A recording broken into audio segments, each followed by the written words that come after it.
Welcome to a brand new wave, drowning out the noise that's tame. Liberty whispers through the brave, breaking free from every chain. Nullify the rules they crave, crypto beats that pave the way. Anarchy with minds that's safe, algorithms new dawn today. Out of bounds and out of sight, building futures pure and bright. Escape the grip and win the fight. Welcome into the legacy ride. Beyond control we take a stand, casting off the iron brand. Freedom flowing through our hands, revolution's our command. Decentralize the way we plan, all together we expand. Breaking shackles for the clan, in this journey we're unpanned. Out of bounds and out of sight, building futures pure and bright. Escape the grip and win the fight. Welcome into the legacy ride.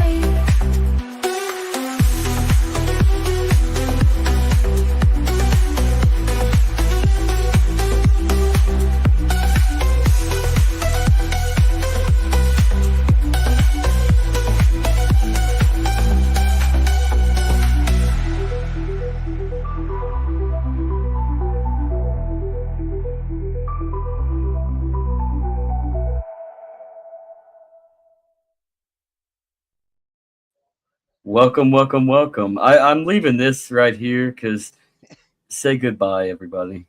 It's a sad day. It's a sad day. So, Buzz in reality, sadly, might be on a permanent hiatus, but I'll let Buzz let you know next week at 5 p.m. Eastern. Posted. So, yeah, so. But anyways, welcome aboard. We have the great Teri Batts, the brains behind the operation, and Sean keeps on being a narcissist. I'll be back. You're always back. He'll be back better than ever. So maybe Buds, may not be Buds. So, but we have Teri, the brains of the operation behind Freeze Madness, the scorekeeper, the bank, and basically just the know-all of everything. So, and I don't do introductions. So let's go ahead and let her. If you don't know who she is, you probably live under a rock, everybody. But let's let Teri introduce herself. I know you do. Yeah, I know. So, oh my gosh, knows everything. That's a funny thing. I learn more every day. I'm Teri. I don't know what else to tell you. Free would be cooked without her. Nah, don't go there. Don't go there. I guess what you wanted to know, Zach, a little bit was about some of my background. So I'll throw some of that out there for you. I worked at the fastest growing city in the state of Florida for a while as a finance director and manager over utilities and everything. And then I got, I guess, shopped from there to go into the corporate world, and went into the corporate world as the executive director of engineering for Vistana Resorts worldwide, and managed all of their all the rehabs they were doing on their buildings across the country, and new project management type things for new construction, and also ran their operations in Orlando. So, which was my home base at that time. And then after that, my husband got sick, and I decided working 24 hours a day, 7 days a week wasn't my thing anymore, and I needed to be at home more. So I actually threw my keys to work in the middle of the Bermuda Triangle on the way back from the Bahamas. And then I Was taking a walk one day and a lady asked me if I wanted to go to work for the school system. And I said, well, yeah, as long as I don't have to work, 24/7. And she said, oh, no, no, no, you get off at 3 o'clock. I said, I'm in. So then I worked for the school system for 20 years and retired not long ago. And now I help out free where I can. No, when she said, And chase Congress. I got to chase Congress. So "Oh yeah, you have to chase On the Congress." So, weekends. on the weekends. I don't know. Do you want to do it on the weekends? They don't. They're no, not even in on the weekends. they don't even work So, a 5-day work week. Okay, they fly in at noon on Monday and leave Friday morning. So mhm. no, I don't do weekends. Hi, Amity. Amity Hey. says hi, and that's actually fast. Did you get to stay? Uh, did you get to leave at 3 or No, because that's not yes? in my nature, and I ended up taking on a whole lot of extra work and projects and teaching SAT prep classes after school. I worked with the teen parent program. I Mhm. coached cheerleading for 20 plus years. I did all kinds of things that normal minded people wouldn't do. So no, I ended up working Mhm. 24 hours a day, 7 days. No, I didn't. It wasn't 7 days a week, maybe six, six Yeah, days a 6 days. week. At Yeah. least you got the day. You got the Yeah. Sunday off. Yeah. It's the Friday spirit of nights the under the matter. light. Yeah. So and speaking of, we have free here. Hi, Free. Hmm. So, but no, that's actually fascinating the way that the school system works. My mom actually was a special aid. She was a special ed aide on the special needs bus. That's how she got in. She was always pretty much in the school, some capacity with extracurriculars or fundraising for my brother's football. But like after he graduated, she ended up taking a job where she was part time on the bus, working with special needs. She loved the kids, Yep. didn't like the stress of the politics and the bull crap that she would have to deal with, which was a lot of that. But Yep. but yeah, she was the same way. Like she would go in, she would have a window obviously on the bus to where she would come home, get some things done, then have to be right back out midday for that routine. So it was all routine, but honestly it didn't feel it felt like even after the last bus operation, she wasn't back until like 5, 6, 7 o'clock in the evening and something that ended up leading her into she ended up leading her into the actual school system, and that I mean you don't get out when you actually care, you don't get out when you're supposed to. So but No, she you don't. absolutely loved it. Yeah, Yeah. she absolutely loved working with the kids, but it Me was too. it's the teachers and the faculty, and they're the ones that are they're the children. Yeah. So, When you're a mark, man. You can't help it. He is emotionally mhm. invested. So I don't know. I'd like to dive deeper into the education, though, especially with your expertise and your know-how, your behind the scenes, everything, and what's going on now. Um, but beforehand, something happened in Oklahoma that you posted about, Terry, and I kind of want to dabble a little bit into that because it has a lot to do with the medical industry and the COVID shenanigans and all the backdoor routine that's going on. So, I mean, let's dive into that a little bit. The Prep Act has a lot to do with the Prep Act, and so why don't you tell a little bit about that and where that's going to lead? Okay. This one's kind of tough for me. Okay. So give me a minute. The House Bill 3119 was just put into the House of Representatives in the state of Oklahoma. That House bill is designed to give people who were mistreated in hospitals or nursing homes or any place, actually, doctor's office, it doesn't really matter, um, to give them a chance to extend time to be able to do civil discovery. in a civil court. Um, my son's case has a criminal case. There's an actual criminal case at the grand jury for him, but also without going to a civil court, there's no way for victims' families to get discovery. So even though it might not be about a dime, it's still got to go through civil. The people may not want a penny or a dime from whoever it is that they're suing. It may really just be about the discovery. Without the discovery that we could get through the state of Oklahoma bill, because it extended it over a year from the time you realized that you could actually file a suit. So most people don't know that they can do that. Okay. And a lot of lawyers wouldn't take the case because of the PrEP Act and the CARES Act. It's a combination. So what this bill does is a walk around the PrEP Act and does an extension so people can get what they want from the hospitals and the doctor's offices and the morgue and the or you know, wherever you want. There's a lot of cases that where even people were held captive in the hospital and they would not be allowed to leave. Not all of these are from the state of Oklahoma.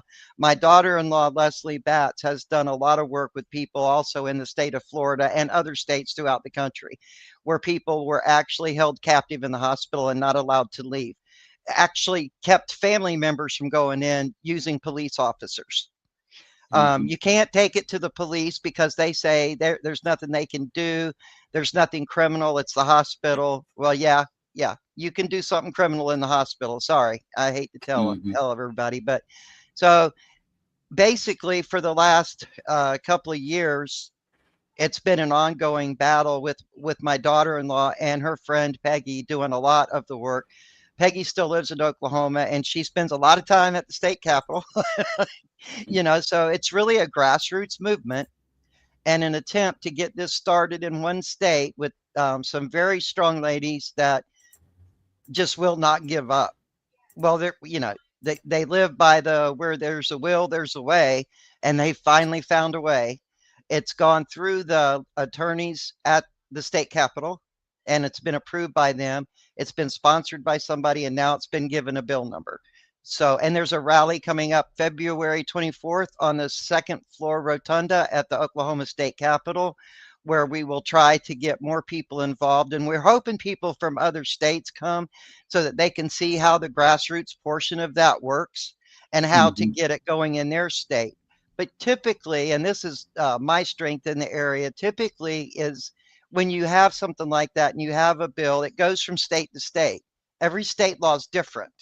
So you have to work around the state law and the federal, the things from the federal government that hold you back at the same time. And since each state's different, they can use the first bill, which would be the state of Oklahoma's bill, and revamp it to match their state laws and guidelines so that people across the country have a chance to fight back against all of the atrocities that happened during COVID, regardless of what they are. Yeah. A lot of people don't realize, like, especially with like the CARES Act and PrEP Act, like it's sequestered so much of your private info to where you can't even get your own private information. No, your data is locked down. This is really Leslie's expertise, but because she did all of the background on this, but her, just to give examples, trying to get medical records from the hospital where my son was in Tulsa, Oklahoma. You go in and you say, can I have my medical records or my husband's medical records? Okay. And they give you what they think you should have. So if you can't ask specifically and you don't know to ask for the lab work and all of the test results, and it gets real detailed, doctor's notes, nurse's notes, you know, she could go on and for days about this. But if you don't know exactly what to ask for, which people don't know, you're not going to get it. So there's no way to tie it together. So, and then the PrEP Act, so people know understand what that is. It keeps everybody from the people who doing anything in the medical industry during a emergency, a national emergency. It protects anybody and everybody from any kind of legal responsibility for things that might happen. And that's up to and including the truck driver that takes the medication from one place to another. It protects literally everybody, every nurse, every doctor, everybody that draws blood, everybody that signs you in. It doesn't matter who it is. Big pharmaceutical companies that are they're covered. putting these, Yeah, that's why you're always under a national emergency for the medical field, and we're under one now. This, I think Leslie told me it was 2027 that this one expires, but we're always under a medical emergency. Like they might pull it in for monkeypox. They did that. You know, they'll extend it for a year. It's a bad flu season. Let's extend it for 6 months. Let's extend it. Yep. So you're always under a medical emergency. And that ties in with the CARES Act and what can and cannot be done. It goes into the protocols that are put out by the different departments in the federal government. They were actually telling hospitals what they had to do.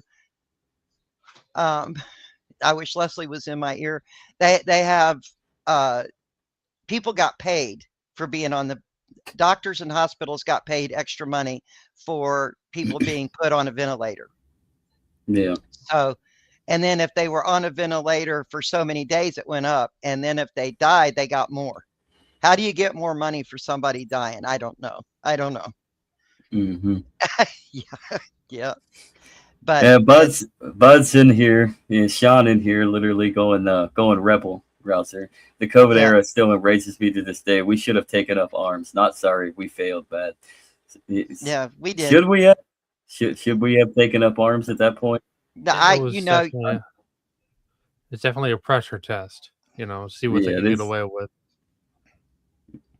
I just think I think it is a sad state of affairs. Like, and this ties to like policy making embedded in every facet of everything. Like whether it's medical or education or your oranges that you like to pick up at the grocery store. I mean, it takes out the realism of how society should function, and then just implants that we're all mindless drones and like nobody cares. I mean, how do we fix that issue? Like, how do we wake people up to that notion without taking up arms, Sean? I don't know how to fix that. I think that people have gotten so used to the government taking care of them, or what they think the government is doing to take care of them, that you know, you can hear people's stories regardless of whose they are, and some of them are worse than others, but no matter what, until it happens to you or your family or somebody right next to you, people they refuse to believe it.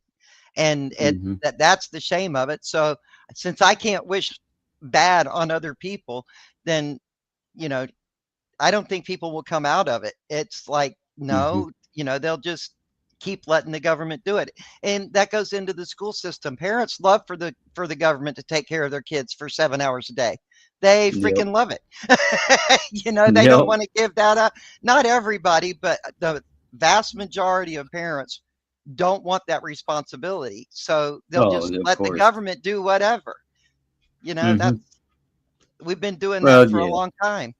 So that and I think and Andrew can attest for this as well, because he's a pseudo armchair economist.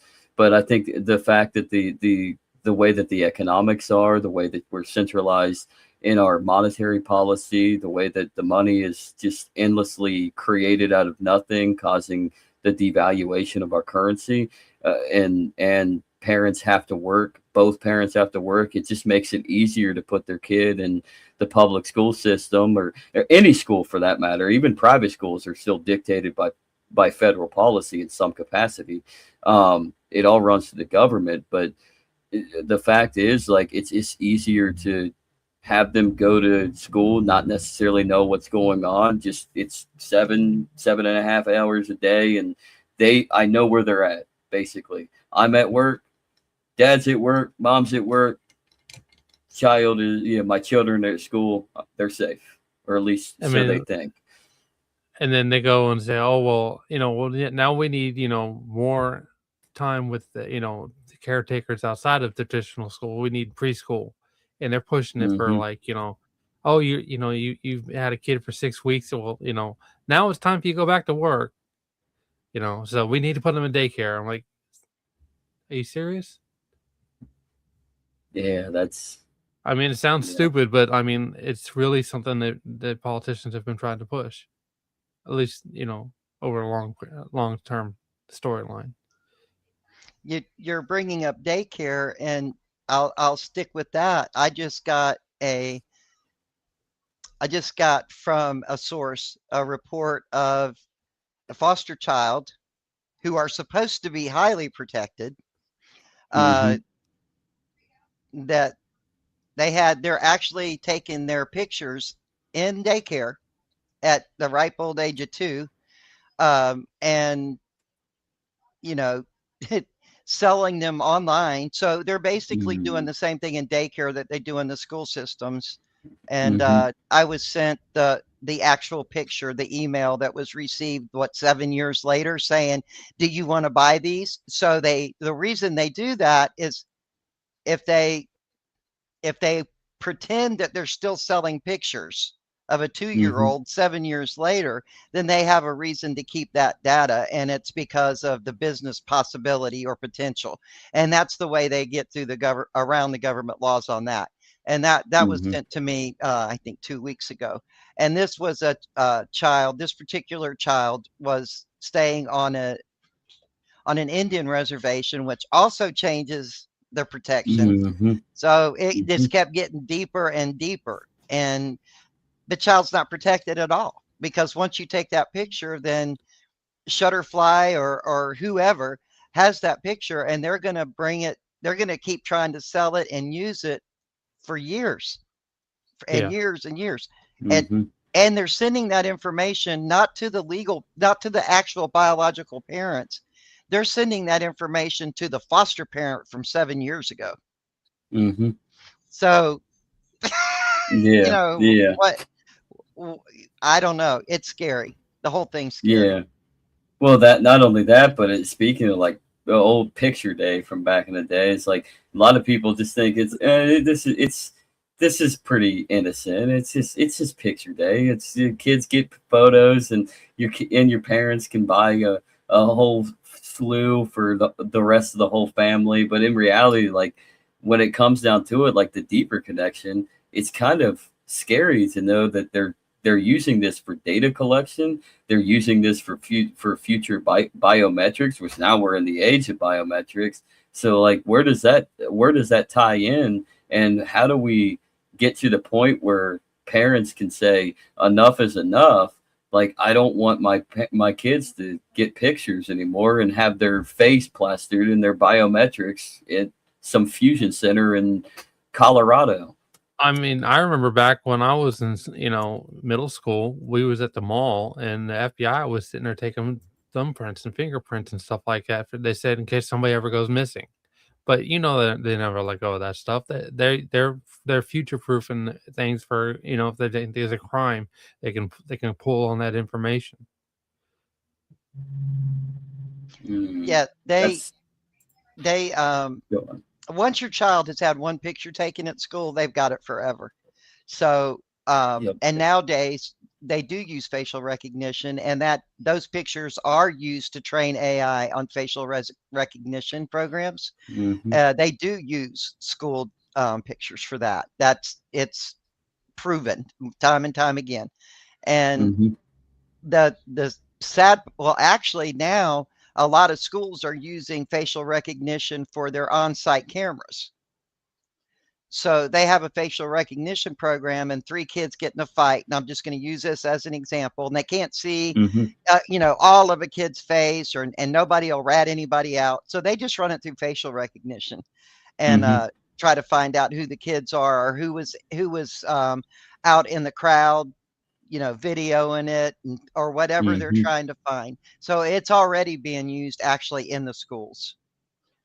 Yeah, which is I remember watching way back in the day Alex Jones's documentaries, his police state documentaries, and one thing that caught my eye, they're so corny at this moment in time, but it's called pretty much come true.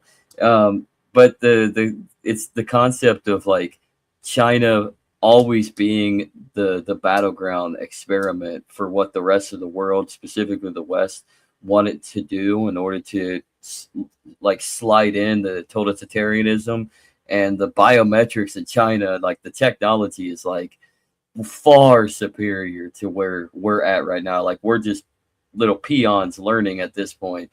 But I mean, it's amazing because then you look over here in our country or anywhere else in the West, but obviously I'm an American, so we're all Americans, so we can only attest towards the United States.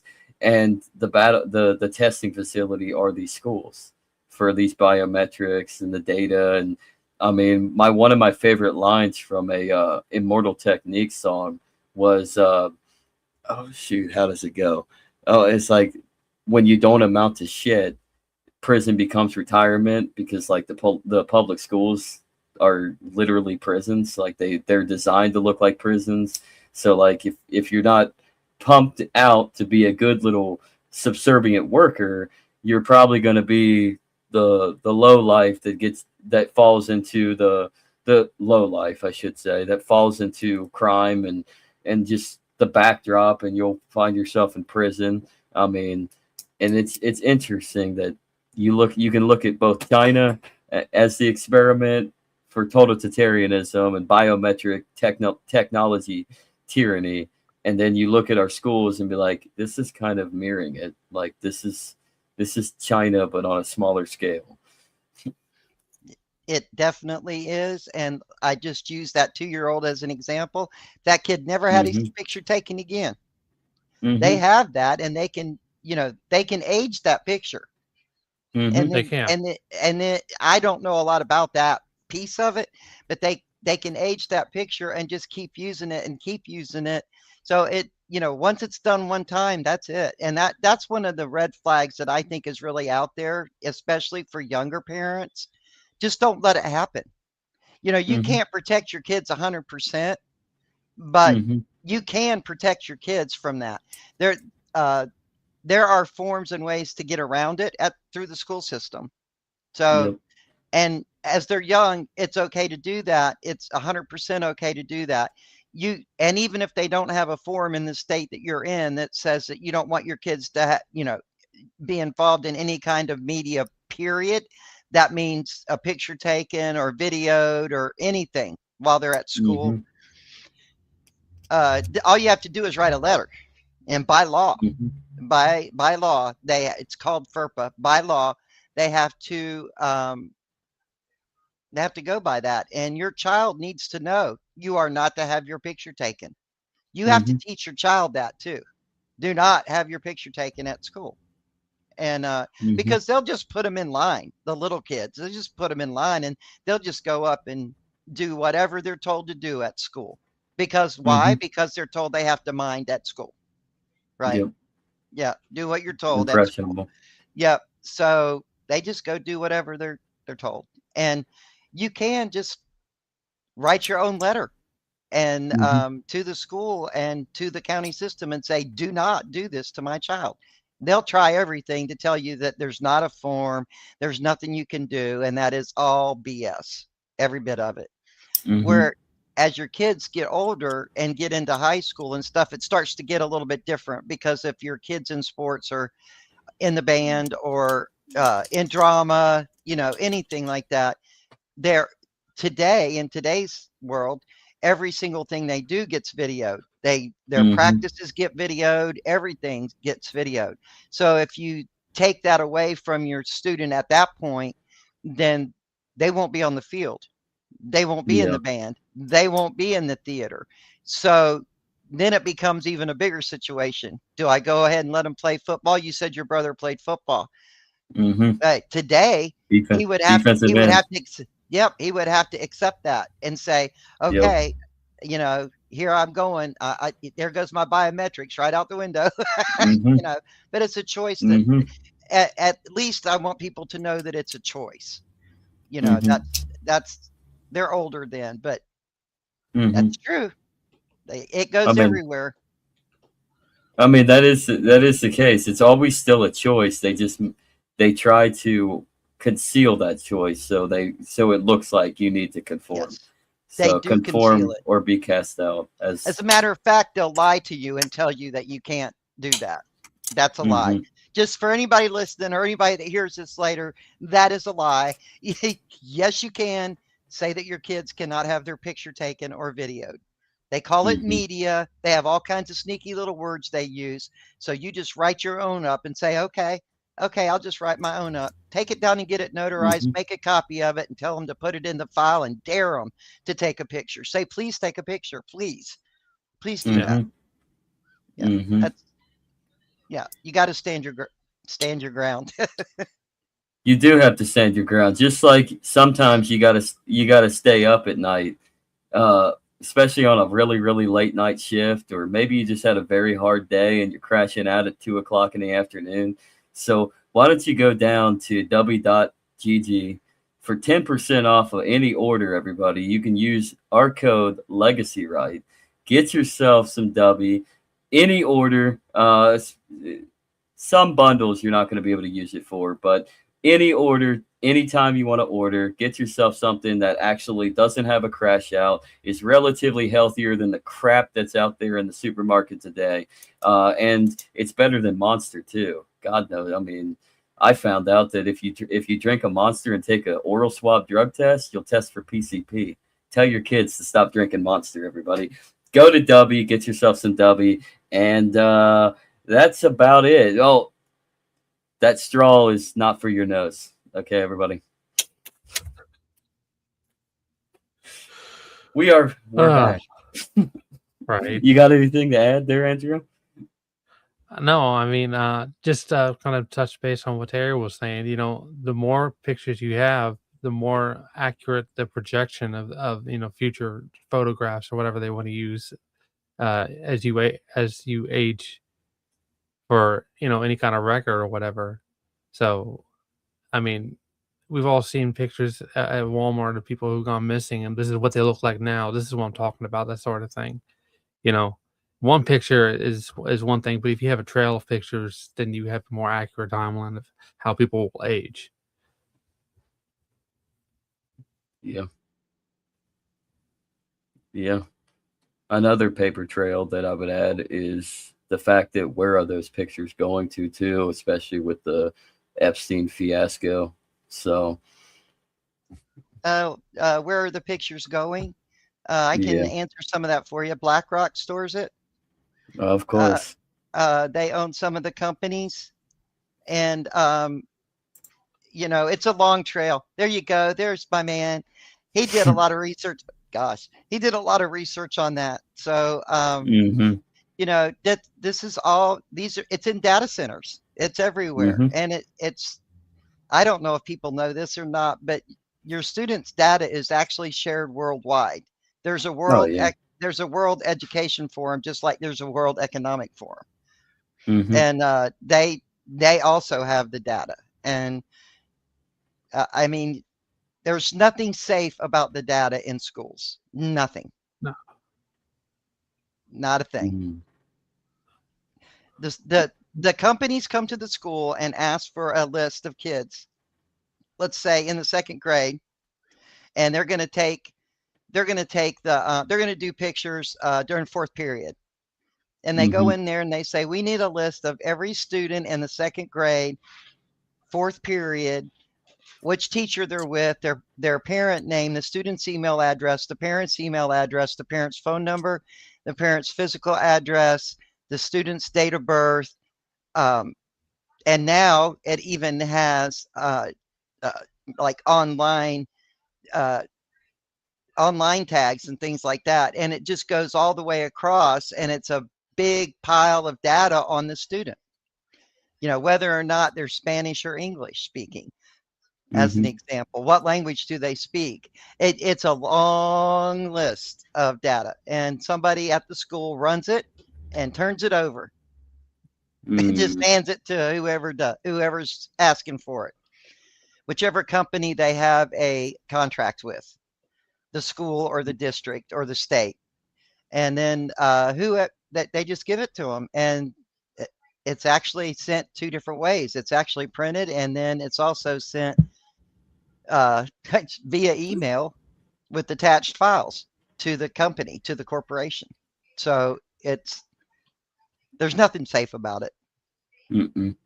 And they say that the emails are probably secured emails, internet kind of no.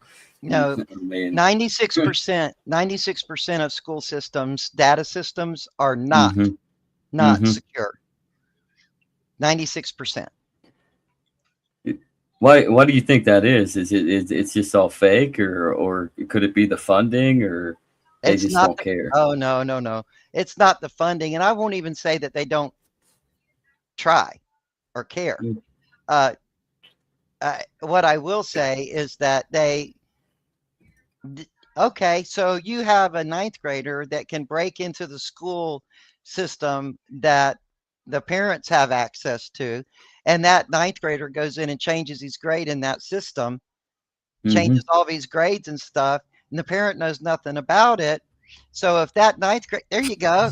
So if I that get it. if that ninth grader can do that, do you really think somebody out there in the deep dark web can't break into the school system's records? It's like Mm-hmm. that for it's like that everywhere. The kids can do it. The kids can do it, and they do. And they share Yeah. tests, and they get into everything, the teacher Mm-hmm. systems, everything. So they know what they're doing. And if they can do it, I'm sure anybody out there, if they tried hard enough, could do it. Mm. So It makes you wonder what countries and what intel agencies oh, excuse me, uh, yeah, have done that and actually have data on all of our children actually across the nation. yep, Oh, they excuse me, I'm having allergies. bless you. And I don't know who all could have it. It's about anybody, I guess. Because the schools do report when they've had a break-in, a data break-in. They There, they do there we do that. go. Stop it, buds. Um, and I don't know, anybody could have it, I guess. They do report it, but that doesn't mean that it stopped it.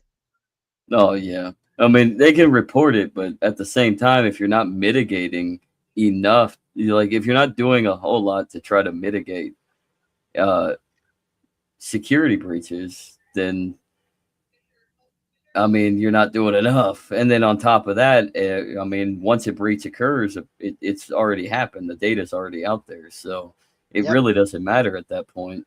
So No. it's just no different from like a credit card company And like Equifax or whatever getting hacked. two, a lot of people don't understand how much data is actually in the school system about your child. Mm-hmm. So they even track in, like when your kid goes to the counselor's office, let's say they just go in there to complain about a teacher, that's entered into the system. Mm-hmm. If your kid goes in there to say that they're being beat at home, that goes into the system. It doesn't matter what it is. It's their discipline. It's their health records. They now have mental health programs at the school, so it's their mental health records. There's a lot of states that require mental health testing in the classroom, which is Mm-hmm. done quarterly in the state of Florida. And then, so it's everything about your child, everything, Yeah. not Mm-hmm. just Well, their they do. grades and attendance. They don't do everything all at once either, right? They do it in waves, so that it's less. It's very subtle, and then they ratchet it Mm. up. It Mm-hmm. it would appear to be subtle outside of the school system. Inside of the school system with the people that work there, there's nothing subtle about it at all. Um, that's when a student transfers from one school to another in state, it's done electronically and the file, so you know everything when you're registering a student in school. If it's state to state, then it's also done electronically, and they send the student file to you with all of the information, including medical, uh, psychological discipline, the whole 9 yards. So you really can't run from it anymore. You used to be able to run from it. You can't anymore.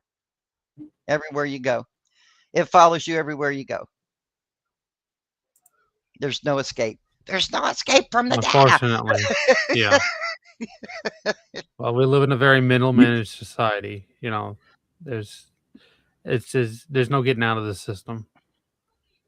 So serious, Andrew. There are ways to at least be able to track and protect yourself and your kids.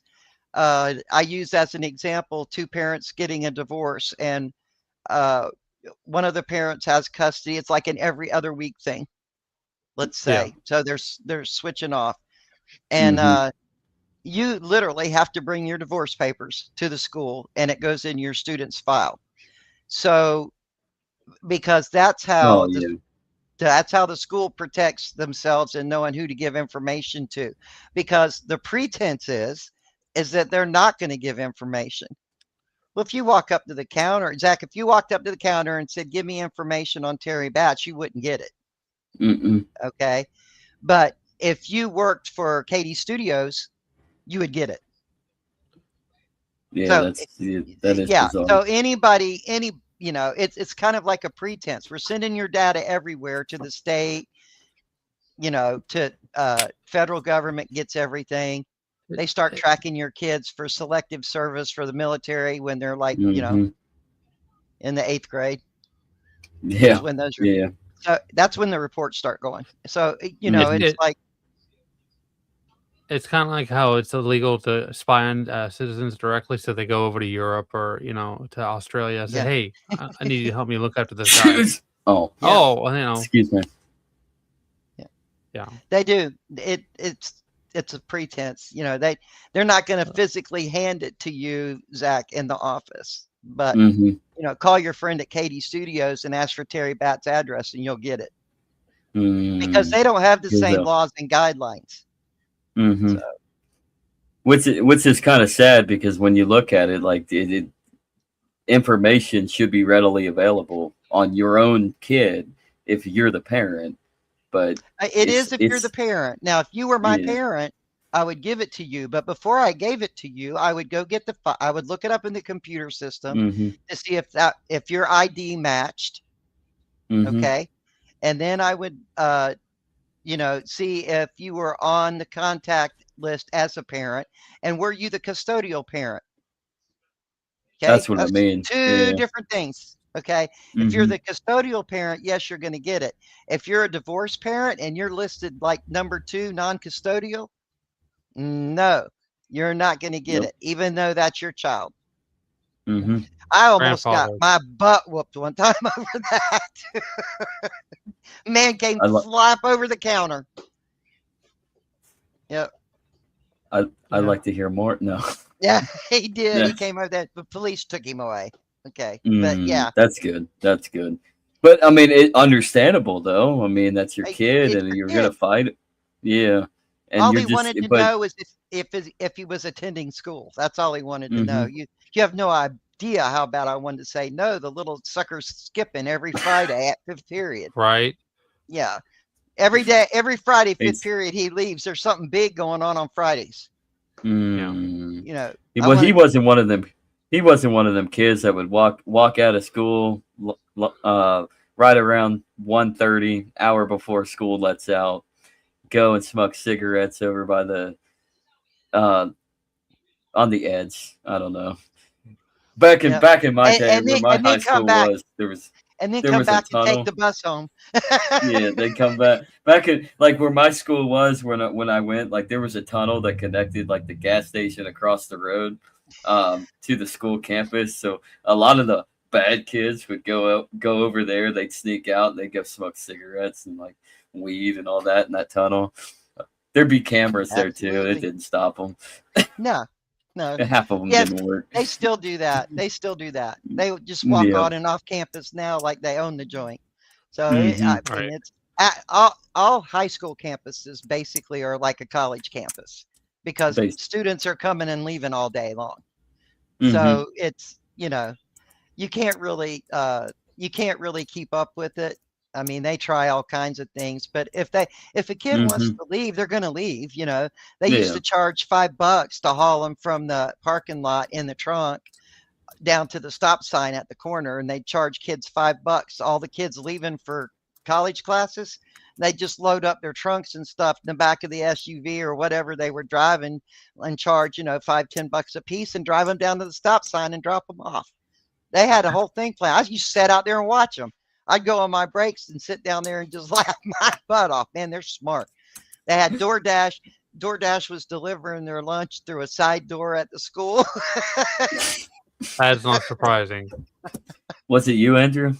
I did deliver once to school, but I mean that was during the that's summer. funny. It was like a sports program or something like that. That's actually funny. No, these kids had friends that worked for DoorDash and stuff, and they would call their friends and have them dash them in some lunch, you know, and then they take these big orders, and these DoorDash guys were sneaking in. It was right by my office, and they were putting those little pieces of wood in the door, and the DoorDash guy would come and open the door and take all their little lunches. They'd meet right outside my office door in the hallway. Everybody have a nice little picnic right out there. Right. That's great. I never ratted them out. Oh, no. Hey, it's ingenious. Kids man. are ingenious. It is. Yeah. It really is. That's so ingenious, but at the same time, it's such a loophole that actually, like, that's a great way to transition to school safety. Actually, actually, yeah, it will work. It will work. As hilarious it is, as hilarious as that is, and how ingenious these kids are. It's also very dangerous. It is. Yeah. Very dangerous. But yeah, but I knew who they were. So they would sneak outside my office door and eat Subway subs or Burger King or something. Pizza. Obviously, the kitchen food just wasn't it. Oh, you know what made me mad? They never came in my office and said, "Hey, Batty Cakes, you want?" That's what they called me at school. "Hey, Batty Cakes, you want Burger King, or you want a sub?" They never even invited me to the picnic. Blasted They should have brat. invited you. I agree 100%. Those are brats. They should have invited. No, I would. They didn't want to get me in trouble because I didn't see a thing. They should have at least stopped by and gave you a slice of pizza on the days they got pizza. Here. No. They Those sure would hit me up if I had some though. Yep. Brats. So what about school safety? School safety? There is none. Yeah. There's no way to really protect a school. So 100%. So that's. But they have cameras and little signs that say no guns allowed. I thought that was safety. Gun-free zone. Yeah, there you go. Gun-free. In Florida and many other states, they call it a gun-free zone, but the truth is that there's already guns on campus because there's police officers on campus. But you know, but there are some states that have metal detectors, you know, and things like that. But you guys know, if there's a will, there's a way, and if they can find a way or figure out a way to get something in the school, they're going to do it. There's all kinds of different options on how to do that. Knives that's a big problem. Girls love to have knife fights, and been a couple. I stopped one of those I should have never been involved in because I'm stupid. But you know, there's always that possibility. So when you work in a school, your office is in an actual school building, then every day when you go to work, you know that there's the possibility of something happening, whether it be a huge riot with a lot of fighting, or, you know, or the knives, or shooting. And, you know what, and you're so in tune to that. They do training. So like you get shot with, I've been shot with rubber bullets. Depending on what your job is at the school, you have to go, or in the county, you have to go through specific training. And oh, I remember those. My mom had to go through quite a few of them, actually. Yeah. Well, now they use rubber bullets, and you're really getting shot at, and and She got they, she got yeah. shot right center, dead in the chest. Oh Oh, man, and she was the victim. yeah. Oh, she was a Yeah, victim. she was Yeah, playing the victim. yeah. Yeah, and yeah. It's bad what they put you through, but it does teach you a little bit of reality. Hmm. So they do all the training, with the people that work at the school, and the school in turn does a lot of training with the kids on what they're supposed to do. Actually, just this week, my granddaughter had what's in Florida called the Code Red Hard lockdown, Hmm. and that's the biggest kind of lockdown you can have. Yeah, it doesn't get Yeah. any bigger than that. And I was okay for the first few minutes, uh, when the information came out, because it could have been a test, it could have been a lot of things. Hmm. Practice, it could have been all kinds of different stuff. But they were in the Code Red hard lockdown for more than 40 minutes, more than 45 minutes. That's Hmm. a long Yeah. time to be in Yeah. that, and couldn't get any information. And I know what all of the codes and everything means. So it's because I helped design the system in the state of Florida after the Parkland shooting. I was Hmm. part of the team of people that wrote operations and procedures for getting the kids back to their parents, where to do it Hmm. from, and how to do it electronically with laptops. How did you know what class the kid was supposed to be in? Things like that. One of the things because that's, parents, as soon as they hear there's a lockdown, it doesn't matter what kind it is, they're headed to the school. Yep. And it's a Yeah. requirement. And who can blame them? It's a Hmm. requirement that they send out text messages and phone calls to all parents when schools go into a lockdown in the state of Florida. So within 10 minutes of going into lockdown, you literally have to, part of going into a lockdown in Florida is to lock all of the outside gates coming into the school. Some schools keep them locked all the time anyway, others don't. So ours didn't, because our kids were coming and going all the time. So we Hmm. had to go out and lock that up. Well, then you have the police that are trying to get in. Hmm. Hopefully they're already there. But so you've actually got somebody outside monitoring that during a lockdown at some Yeah. schools. But Hmm. it's, the parents will tear your head off trying to get to their kids. They're scared to death nowadays, and Yeah. you can't blame them for that. And Hmm. they'll try to climb the fence. You know, they'll try to ram through the gate. They'll do whatever they Yeah. have to do. And Hmm.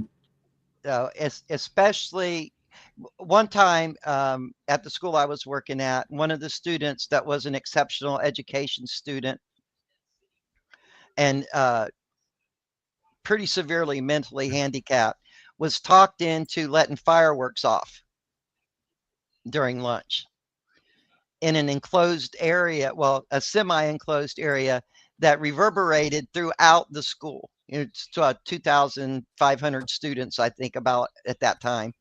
And 2,500 students were leaving that campus no matter what.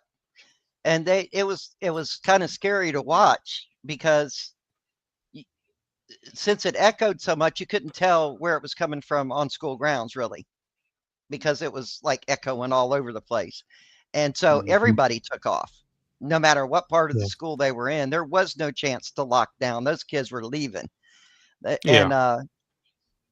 that the look on their faces, as because I had to stay and help. So the the kids were scared to death. The looks on their faces was pure horrifying fear. But, Hmm. the guys were helping the girls over the fence. Everybody on my side was headed to a local store that parking lot, which is where they were taught to go. I spent the rest of the afternoon driving kids back to school from the store. It's like all day long thing, driving Right. them back. But they just something that simple, even with everybody screaming, no, it's fireworks, it's fireworks. The police were screaming it. I was screaming it. They did exactly what they should have done. They didn't believe a stinking word I said and kept right on going. So Yeah. I didn't get mad, but some people did, but I didn't. I would have done the same thing. So, never believe a government official, not even if it's me. Right. No, you're fine. I mean, I was a armed guard at a medical college for a couple of years, doing security and stuff like that. And I mean, there was very bare minimum, but it's a private college. It's different than public school. There's very bare minimum. It was just me for like 1,000 students, and I was there for 12 hours. And like they trained you, if something happened, they had the little flip phone. They said, put it over your shoulder, use the microphone, call the cops, call us, let us know, and try to do your best to handle the situation. I mean, there's just no rhyme or reason for, there's no consistency. Some places, we've seen a bunch of different situations down in Florida. Police officers just sitting there, we're trying to secure the perimeter, nobody's allowed in. Parents are sitting there losing their minds. And then you have other people, well, I'm waiting for backup. I'm not going in there by myself. If you're a resource officer, you're armed, you're supposed to be there to protect people, right? And this is not Florida, but me and Zach went to the same high school for a while. And after I left, I went down to Georgia, and I was speaking to a biology teacher, and we were just mentioning, and I was like, oh yeah, I told him I moved. And he said, what, from where? And I said, I moved from Indiana. He's like, oh, where at? And I said, Lawrenceburg, Indiana, right up there on the tri-state area. And he's like, oh yeah, I was a teacher there. And he told me that at one time, wait, what's his name? I don't remember. This is back in 2006, 2007. But he told me that there was a bomb threat at the school that we went to, and the teachers all had to stay overnight, go through all the lockers, making sure that there was no real bomb on the property, and just act on the next day like nothing had ever happened. And I'm sure Zach probably knows a little bit of this, but I mean, there's, like I said, I think I know what bomb. I think I know what bomb threat he's talking about, because I mean, it happened at the high school, but like every one of our schools were shut down. I think I know what he's referring to, because it was back in like 1998, and I'm at St. Lawrence, but we were evacuated for hours for the school day, and we were released early for something that happened at the high school within the public school spectrum. And like Central across which was behind our school, they were evacuated. We were talking to the kids from the public school, across from our fence, yelling at each other, hey, what's going on over there? So, but if the schools are close by, or even if they're unsure of, it could be a bomb threat for a system and not a specific school, then they'll do that for everybody in the county or in the district. That makes sense. Yeah, because they require a more specified threat now to do that. It has to be very specific. And all of those threats in today's world are checked out by law enforcement and actually tracked over the internet or via phone calls or what it might be. So it used to be the kids could call in, a bomb threat every Friday to get out a test or whatever. And, they'd get pretty good at that. But now it's changed so much that they can track it down so quickly that it's not done quite as much. And schools are really used to dealing with bomb threats. That's probably your least scary event. Oh, stop, Sean. I mean, he's not wrong. I mean, it is true. It's true, but I've worked with some in the schools that would do whatever they needed to do. In the state of Florida, they have a standing shoot to kill order.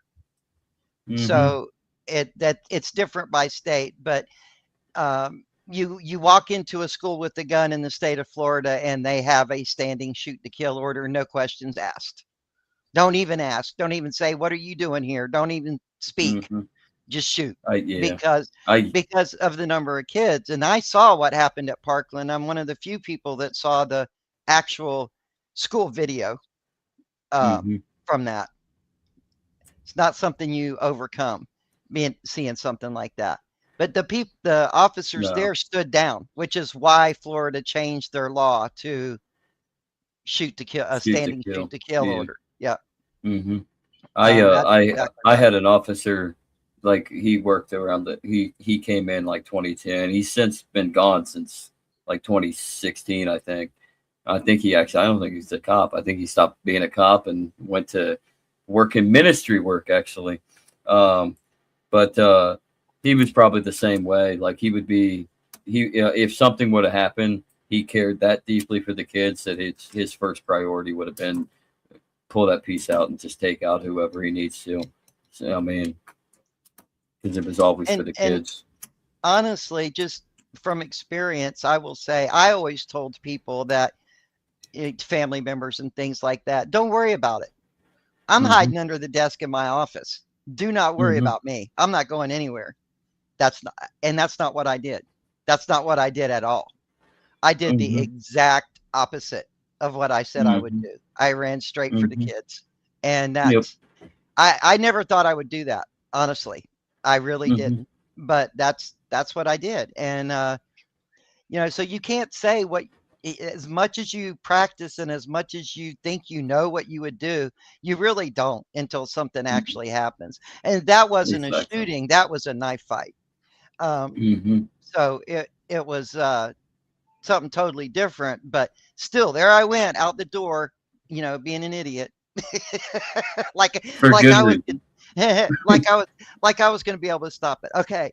I'm telling you guys what, I'd rather step between 2 6'4" gang members hauling chains and weapons than I would get between two girls in a fight. I swear. Oh, I believe it. The truth. I could stand up there and say, boy, you better stop that. Right. And they'd at least back up a little bit, like they'd soften. Yeah, they'd soften a little bit. Those girls, they're freaking evil, man. Girls are evil. Oh, yeah. They will kill each other. They really do. I think the worst fights I ever saw when I was in school were the girls. Oh, yeah. They would tear each other apart. Yes. They'd be put hair everywhere. It's like, yeah. It really was a cat fight. Oh, yeah. That's not a joke. That is not a joke. No. And then us boys, we just suck each other in the face once. We walk away, come back 5 minutes later, shake hands, we're friends. Yeah. Well, they don't quite do that anymore that much, but but you're better off sending a female in between two guys getting ready to fight like that than you are a male. A male's just more testosterone going into it, but the male's natural instinct to protect that they can't seem to stop. Or to, if you send a female in between the two of them, they're really likely to not stop completely or not calm down, but at least chill enough to give people time to tackle them and stop them from fighting, or whatever. But yeah, you send a woman in between two girls, they don't care. They just rip your hair out too. They don't care. Man or woman. It doesn't matter. It doesn't matter. In fact, if it's a guy, they'd probably actually kick him in the balls. So yep. Don't be a guy. While they're doing it. Laugh while they're doing it. I've seen them do it to police officers in the middle of a brawl. Yeah. Got picked up and slammed. I'm thinking, you just kicked the police officer.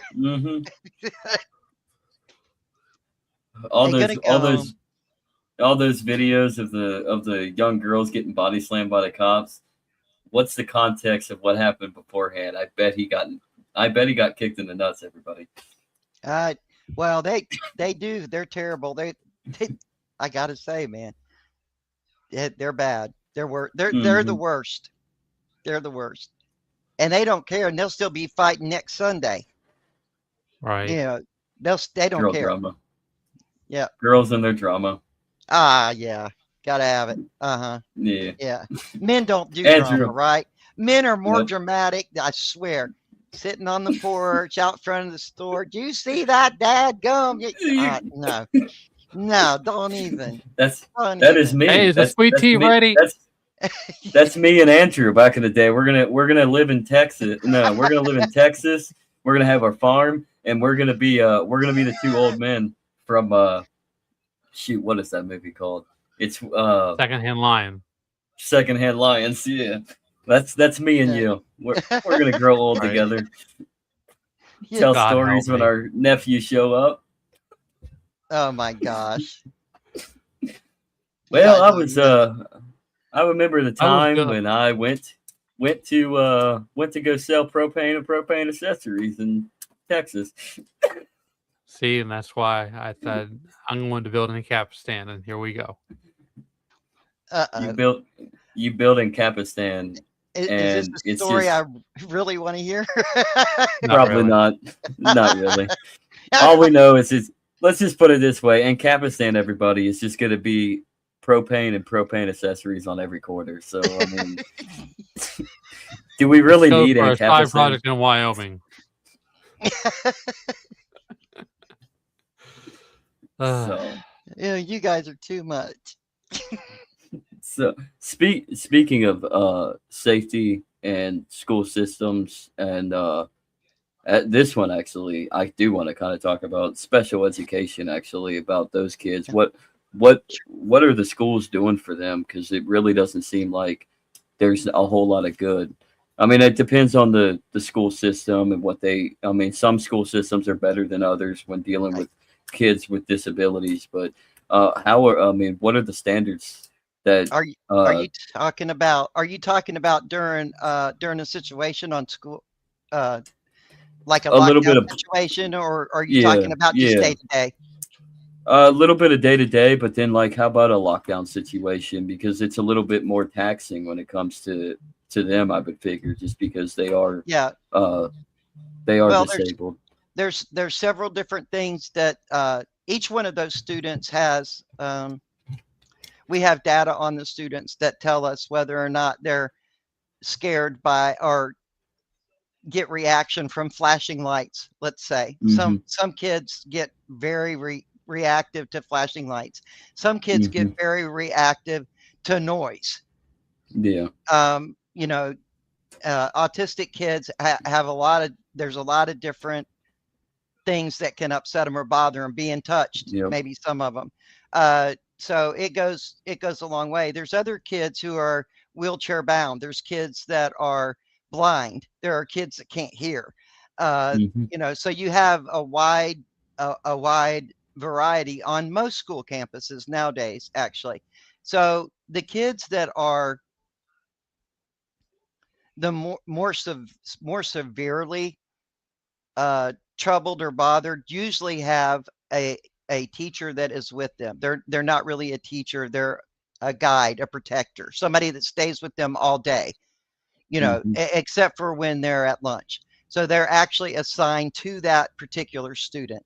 And in that event, they would know exactly what to do based on what the disability was, blind, deaf, whatever.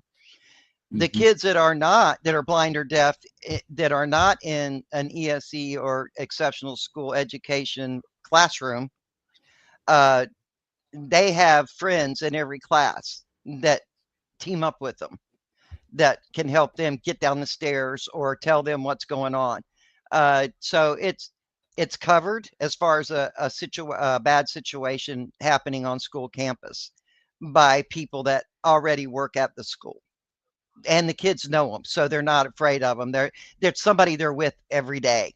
So, whether it's a teacher themselves or an aide, or they have somebody with them that knows exactly what their issues are, top to bottom. And you can only you can only have so many kids in that size in that type of classroom. So Yeah. it's like you might have 15 kids and 4 people in there between Yep. aides and teachers. So it's not a bad mix. So that's pretty well taken care of, probably more so than your standard student. That makes sense. And yeah, and then day to day, I got to tell you, ESE, exceptional student education, is a kind of a difficult one, because some of these kids are marked or labeled, let's say in the 3rd grade, and they're going through a slow learning process. And then all of a sudden they'll bounce out of that, let's say in the 5th or 6th grade. But they leave them in the exceptional education student program and almost force the issue of keeping them in that program because of money, instead of releasing them from the program and putting them out with the other students day to day. And then there's the kids that are borderline, and they won't put them in exceptional student education. They keep them out with in general classrooms, and they shouldn't be out there. So, but it's such a thin line. At the high school level, some kids have outgrown, or maybe they're deaf and they've completely learned how to manage their deafness by the time they're 15, 16 years old. And they don't want to be. They want to be out there with everybody else, right? Yeah, with their friends. Yep. Enjoy. And sure. And then that you run into trouble with that. As far as educating them goes,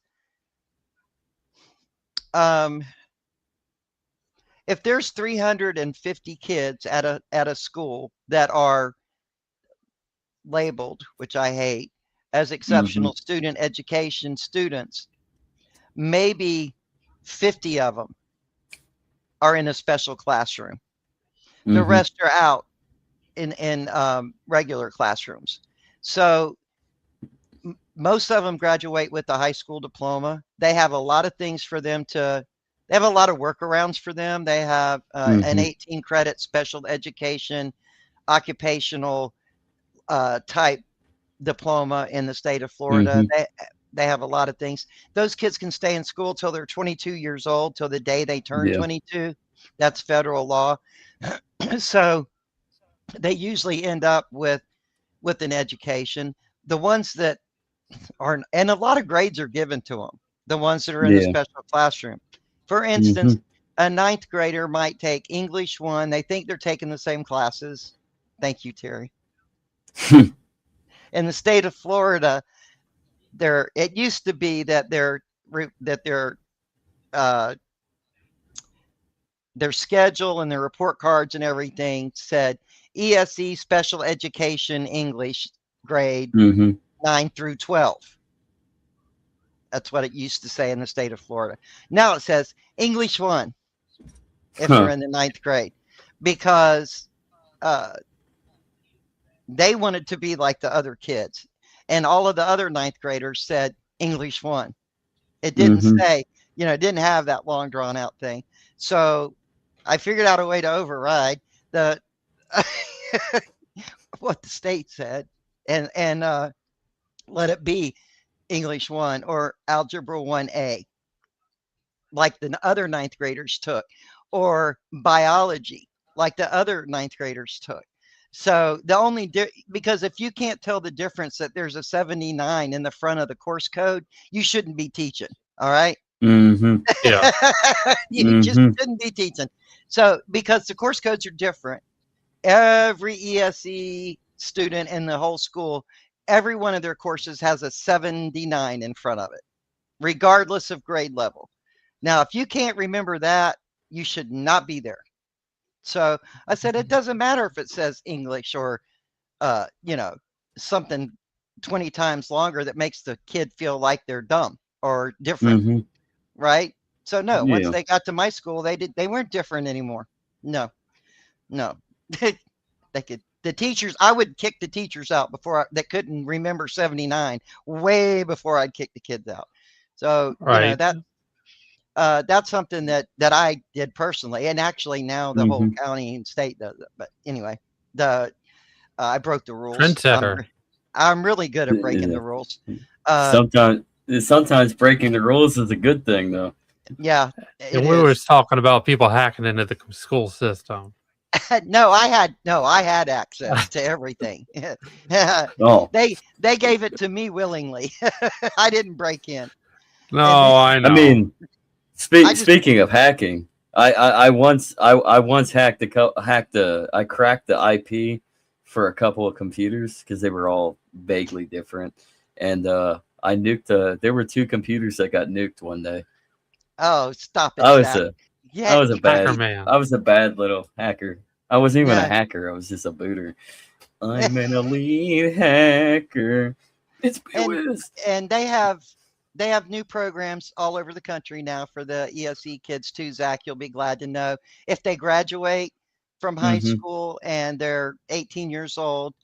They have extended schools for them now and summer schools for them now where they can go learn a trade or learn to work at Publix or learn to work, in different Nice. areas, and they work together with the school systems. So they do pretty good. They do pretty doggone good. Some of them even Mm-hmm. have their own business that I work with. One girl Oh, that's nice. yeah, she makes dog treats. She sells them at the every weekend, Saturdays, in one of the towns close by to me.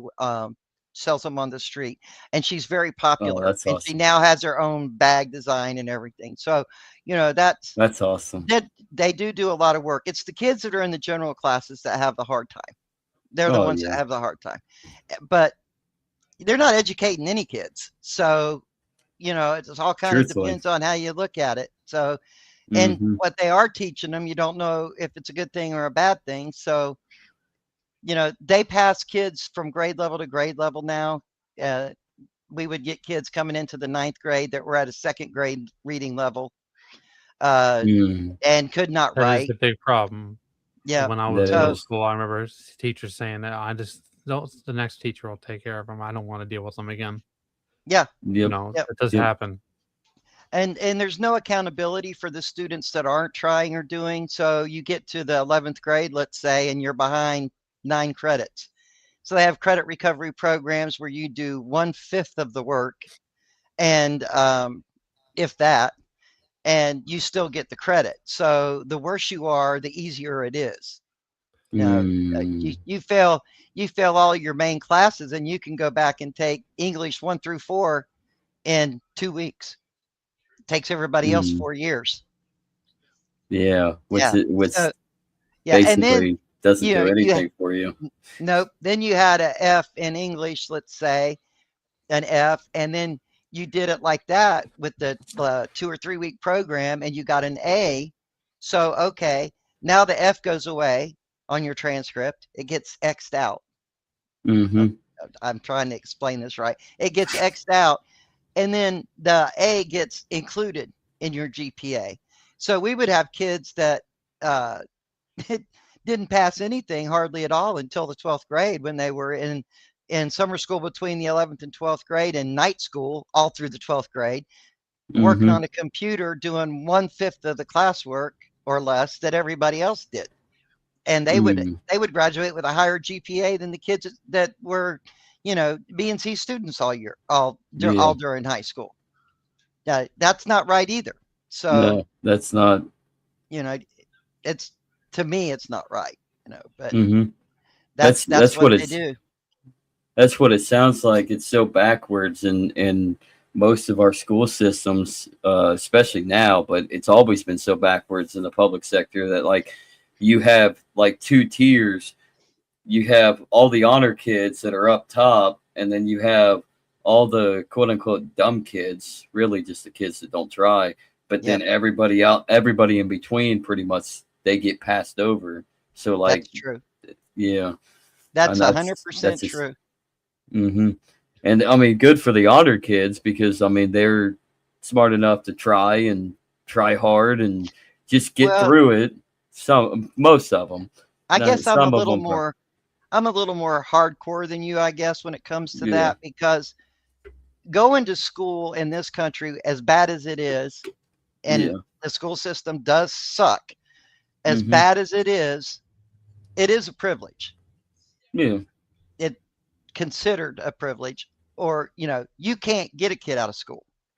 hmm, A kid can come to school with a gun and they'll be in school on Monday. hmm, You can't keep a kid out of school.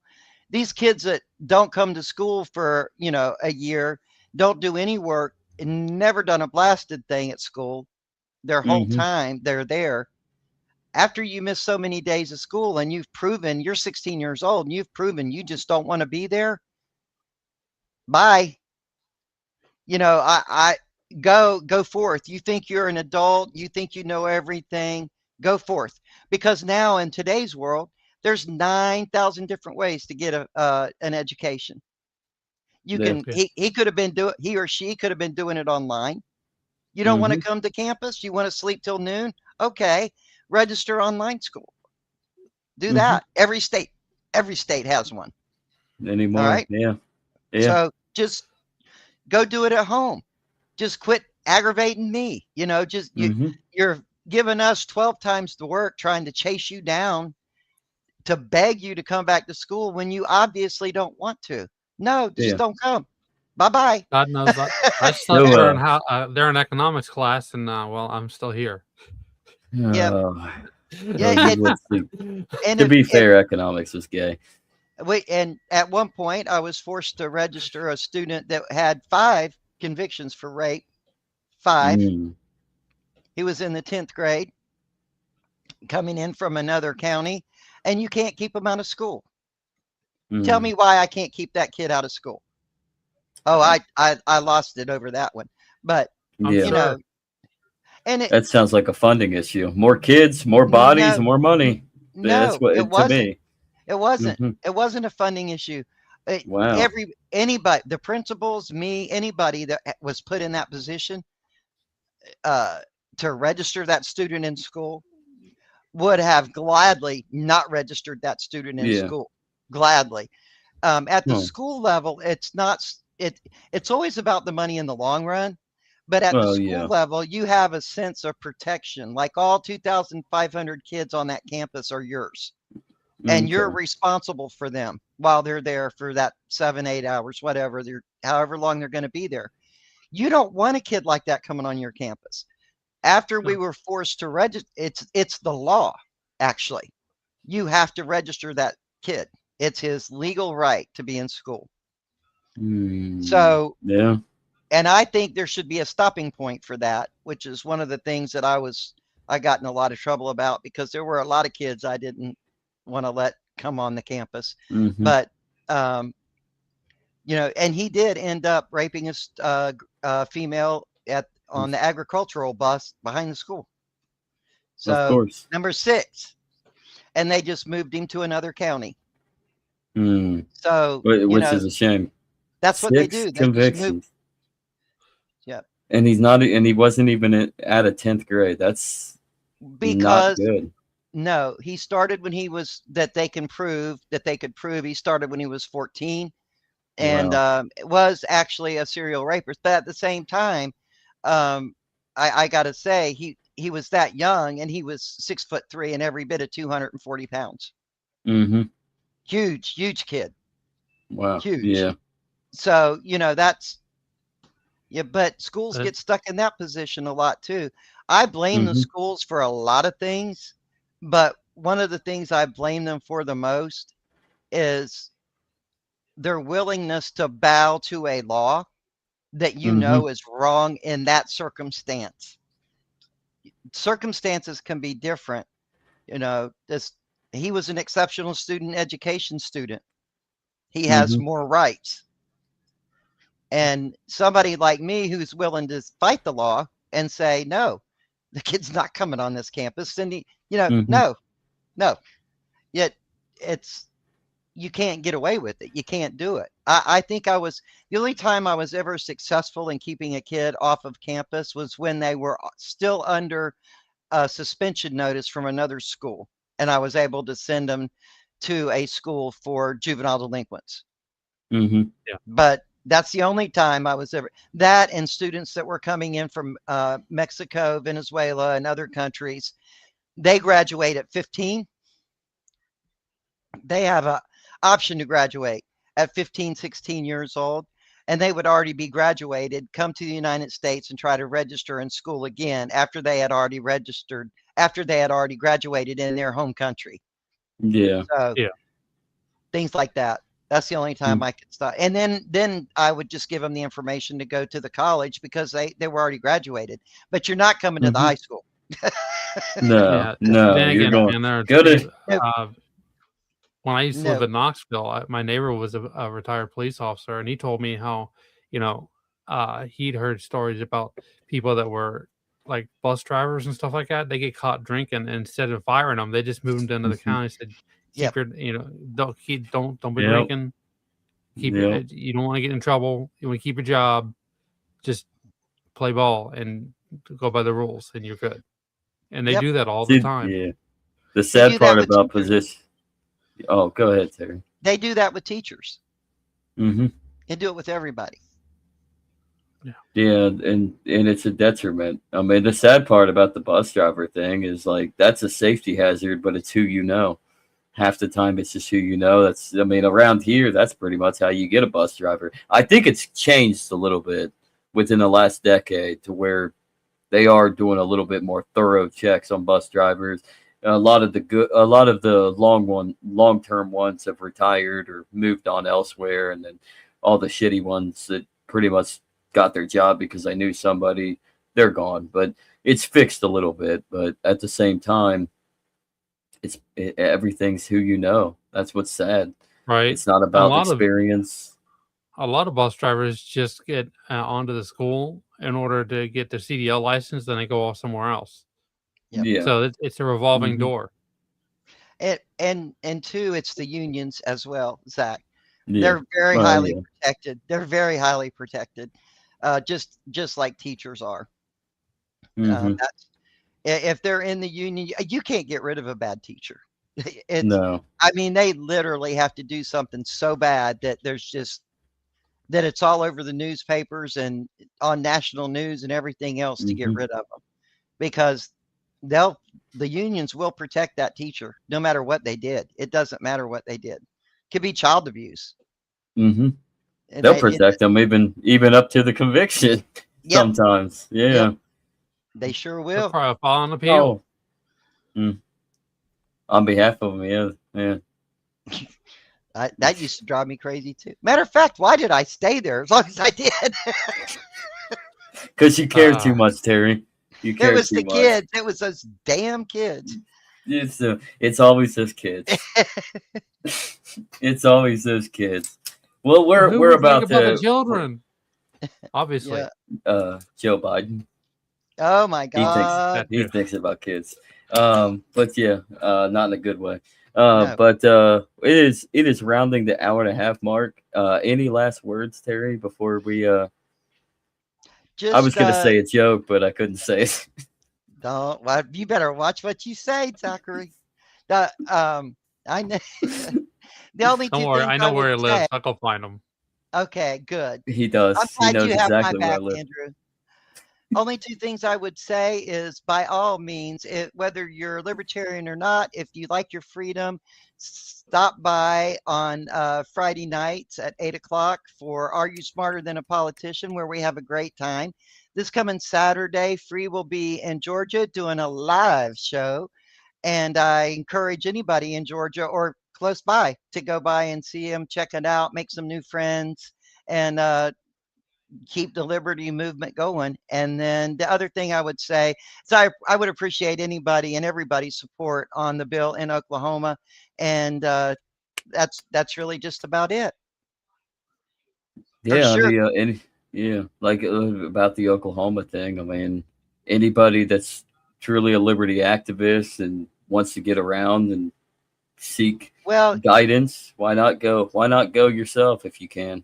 Check it out, be part of there's, it, come back. and people can, grassroots is grassroots. It doesn't Hmm. matter where you're at. The Yep. basic starting points are the same. So, I would encourage anybody and everybody to learn who the people are in their own state. And if you know people or have loved ones that were affected by all of the tragedy that happened during COVID, start it up. Follow me. I can put you in touch with people, and that's at Batts T76. Free is smarter than a politician. Smarter. What was I saying? Smart is it smart game show? I forget. Let's be real. It doesn't take. I believe it's all in the to be smarter description. than the politician. And then, Yeah.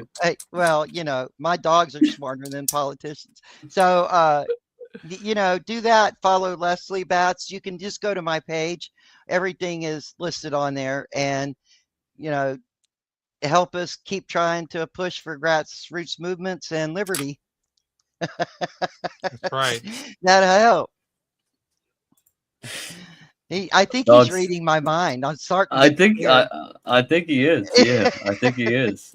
I think you're in sync with each other. That's So, scary. But Ooh. yeah, is Miss Terry gonna be at the events No. anytime soon, or? No, I'm not traveling. Actually, Amity's traveling with him to the different Georgia, California, North Carolina, Virginia, Texas, Florida, and I will be in Florida because it's close by. But other than that, she's traveling with him to help out and support him there on site, and I'll be doing things from my computer here at home. Nice. So you are back. You are back in command center. Yeah, I'll be in the command center, safe and cozy in my nice little place here, and they can fly all over the country and have a good time because no. They ought to call you Oracle like on Batman. No, gosh. That's better than Batty Cakes. That's what they call me at school. So I don't know where that came from. Well, that is weird. Kids. I guess, yeah, kids. I think it's a good nickname.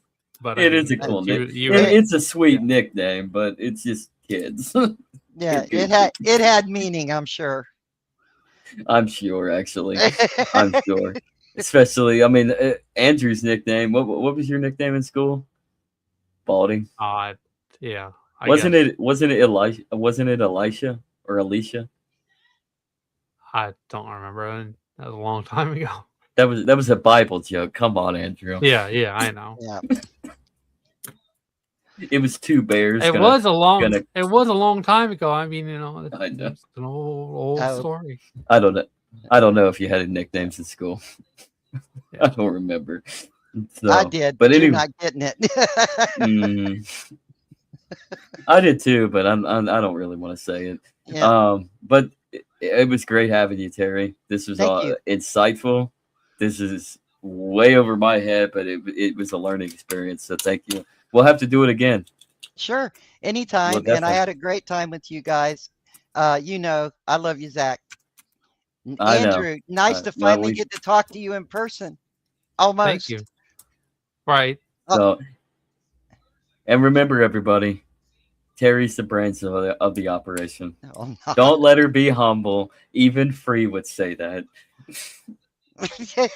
So. You might want to take that back, Zach. Suck that baby back in. That's negative 1,500,000 million points. So, anything else you want to add there, Andrew? Last comments, questions? Those are the two most important things to me. So that's it. In order. Next time we talk, I look forward to it. It was a very good conversation. Thank you again for joining us, and thanks for watching, everyone. You're welcome, and good night, everybody. See y'all later. Everyone. Bitcoin, baby. Hey, yeah, this is Bitcoin. I'm back. The king of the rap shit. I'm back in this Bitcoin, baby. I'm back in this bitch. Flossing fast cars and rolling with my clique. The king of the rap shit, the real OG. Whack ass rappers got nothing on me. Bought another Lambo, 3 hoes inside it, 10 hoes in line, ready to ride it. It's Bitcoin, bitch. Keep the track bumping. Really on the plug. I got pies in the oven. 80 years old, and your baby mama fond of me. All she wanna do is smoke my broccoli. Private jets from Rome to Ibiza. Lisa, Jenny, Julie, and Maria. Every day I gotta give thanks. I got Bitcoins in the bank. Bitcoin, baby. I'm back in this bitch. Bitcoin, baby. The dopest and the illest. Oh. I'm a bad motherfucker. Bitcoin baby. The king of the rap shit. I'm back in this bitch. Axe your grandmother. Verse 2, coming with the gin and the juice. Call me a drag, spit flame in the booth. I'm hot, like a thermos full of coffee. So hot, can't get the hose off me. It's true, I got the weed card and shit. I'm smoking like a motherfucking chimney, kid. Bitches love me, my shit's never whack. Tell these motherfuckers, Bitcoin's back. Bitcoin baby. I'm a bad motherfucker. Hot like hot coffee. Oh. Axe your grandmother. Surprise, motherfucker. The king of the rap shit. I'm back in this bitch. Get your hands in the air. Put your hands on the car. Put your 2 hands on the rock. Put your 2 hands on the rock.